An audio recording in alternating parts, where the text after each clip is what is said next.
Love marriage தான், support எதுவும் இல்லை.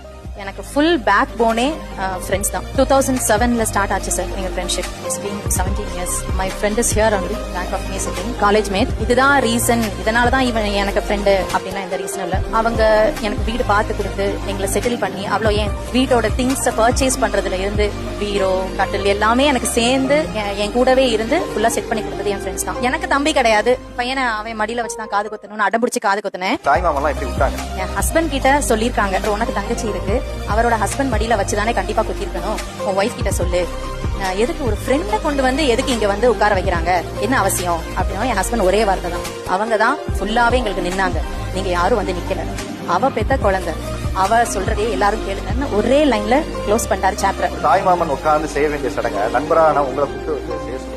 உங்களுக்கு அந்த தருணம் எப்படி இருந்தது? அவங்க ரெண்டு பசங்களுக்குமே ஹெமடியில் வச்சு தான் மொட்டை போட்டோம். ஃபர்ஸ்ட் பையனுக்கு யாரு தாய் மாமாவோ, செகண்ட் பையனுக்கும் அவங்களே தான் தாய் மாமா அப்படின்னு சொல்லி தான் கூப்பிட்டு செஞ்சாங்க. செகண்ட் பையன் ரொம்ப ப்ரீஷியஸா ஃபீல் ஆச்சு சார். ரொம்ப அதாவது ஃபர்ஸ்ட் டைம் ஹானரிங்கா இருந்தது. சொந்தமா லேண்ட் வாங்கியிருக்காங்க, எங்க ஊருக்கு பக்கத்துல இருக்கிற இடத்துல தான் வாங்கிட்டாங்க. நீங்க அவர் ஊர்ல போய் நிலம் வாங்கினீங்க? கடைசி காலத்துலயும் ஃப்ரெண்ட்ஸோட இருந்து சிரிச்சுட்டே செத்துடலாம் தான் சார். அடா